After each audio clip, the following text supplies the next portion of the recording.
High court ఇచ్చిన తీర్పేంది?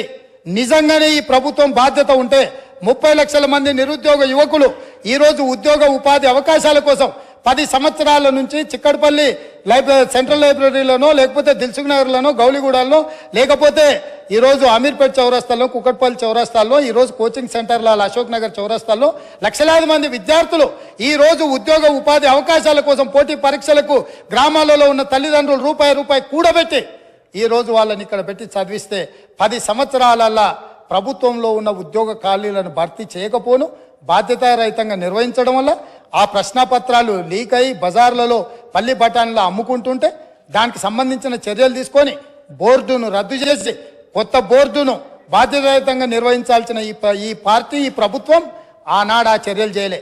ఎన్నికల్లో వచ్చినప్పుడు వాళ్ళని కొంతమంది విద్యార్థులను పిలుచుకొని కూర్చొని మాట్లాడి మంత్రి గారు చెప్తారు, అవును తప్పు జరిగింది మళ్ళీ మూడోసారి అవకాశం ఇస్తే మిమ్మల్ని నిండా ముంచుతామని వాళ్ళకి మాటలు చెప్తున్నారు. తప్పు జరిగిందని మీరు గుర్తించినప్పుడు, మీ పాత్ర అందులో లేనప్పుడు పాత్రులైన బాధ్యులైన వాళ్ళ మీద చర్యలు తీసుకోవడానికి మీరు ఆ పరీక్షలను నిర్వహించిన వాళ్ళ మీద బోర్డులో నియమించిన సభ్యులకు అర్హత లేదు అని కోర్టు కూడా ప్రభుత్వానికి సూచన చేసినప్పుడు యుద్ధ ప్రాతిపదికన చర్యలు ఎందుకు తీసుకోలేదు?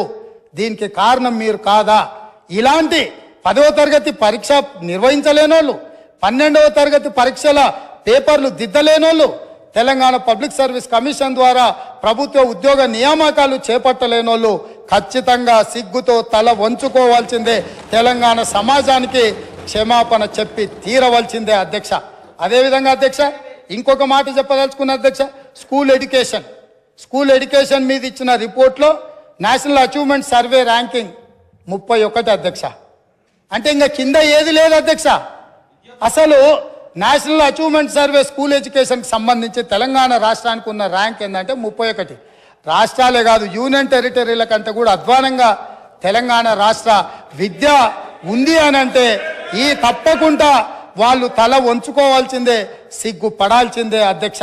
అదేవిధంగా అధ్యక్ష పదే గతంలో మీరు ఇది మాట్లాడినరు, గతంలో అది మాట్లాడినరు, గతంలో మీరు తెలంగాణకు వ్యతిరేకం లేకపోతే మీరు తెలంగాణ ప్రజలప్పుడు అడిగినప్పుడు ఇయ్యలేదు, గత కాంగ్రెస్ ప్రభుత్వంలో జరిగిన తప్పిదాలకంతా ఇక్కడ ఉన్న వాళ్ళే కారణం, మీరు బాధ్యత వహించాలి అంటారు.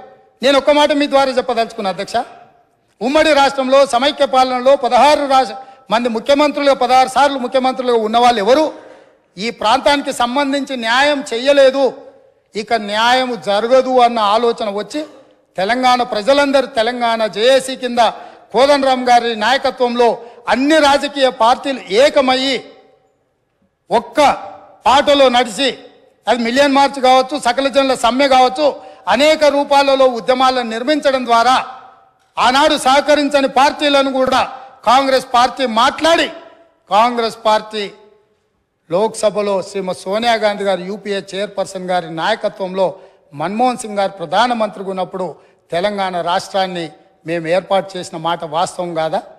ఈ తెలంగాణ రాష్ట్రం ఉక్కు సంకల్పంతో ఆనాడు 2004 సంవత్సరంలో శ్రీమతి సోనియా గాంధీ గారు కరీంనగర్ గడ్డ మీద నుంచి ఈ ప్రాంత ప్రజలకు ఇచ్చిన మాట నిలబెట్టుకోవడానికి మాట తప్పని మడమ తిప్పని నాయకురాలుగా తెలంగాణకు ఆనాడు ఇచ్చిన గ్యారంటీని ఎన్ని కష్టాలు, ఎన్ని నష్టాలు, ఎన్ని ఇబ్బందులు ఎదుర్కొన్న 4 కోట్ల తెలంగాణ ప్రజలకు తెలంగాణ రాష్ట్రాన్ని ఇచ్చి మాట నిలబెట్టుకున్న నాయకురాలు సోనియా గాంధీ గారు.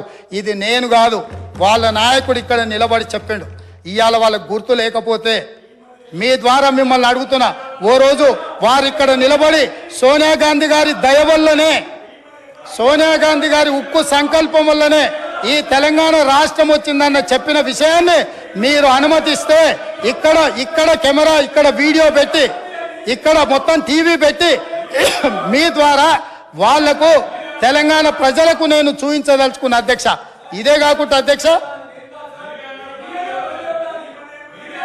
వస్తున్నా అక్కడికి కూడా వస్తున్నా, తొందరవాడు అంత తొందర ఎందుకు? నీది కూడా మేనేజ్మెంట్ కోటానే తెలుసు కదా, ఆ గట్టిగా అరుస్తున్నాయని కూడా మేనేజ్మెంట్ కోటానే. సో అదేవిధంగా అధ్యక్ష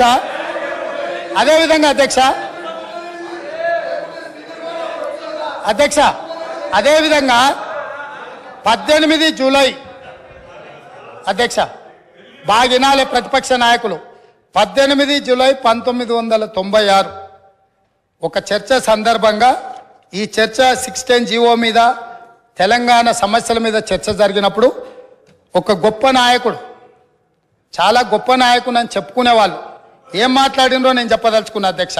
ఇది అసెంబ్లీ రికార్డులలో ఉంటాయి, కావాలంటే వాళ్ళు కూడా చూసుకోవచ్చు, లేదంటే కాపీ నేను మీకు పంపిస్తాను, మీ ద్వారా వాళ్ళకి ఇవ్వచ్చు. ఉద్యోగులకు సంబంధించి 6 సూత్రాల పథకం, జోనల్ సిస్టమ్ వంటివి దెబ్బతిన్నాయి. సర్ప్లస్ స్టాఫ్ను రాష్ట్రంలో ఏ మూలనైనా వాడుకునేలా వీలు ఉండాలి, కానీ ఆ విధానం లేదు. మనం విధించుకున్న ఆటంకం 6 సూత్రాల జోనల్ విధానం. సిబ్బందిని వినియోగించుకోలేక, పని లేకపోయినా కోట్ల లక్షల రూపాయలు నిరర్థకంగా పెట్టుకొని ఖర్చు చేస్తూ వృధా చేస్తున్నాం. ఈ విధానంలో మార్పులు చేయాలి, డైనమిక్గా మూవ్ కావాలి. ఆయా ప్రాంతాల ప్రజాప్రతినిధులతోనూ ఉద్యోగ సంఘాలతోనూ సంప్రదింపులు జరిపి జోనల్ విధానాన్ని తొలగించడానికి ప్రయత్నం చేయాలి.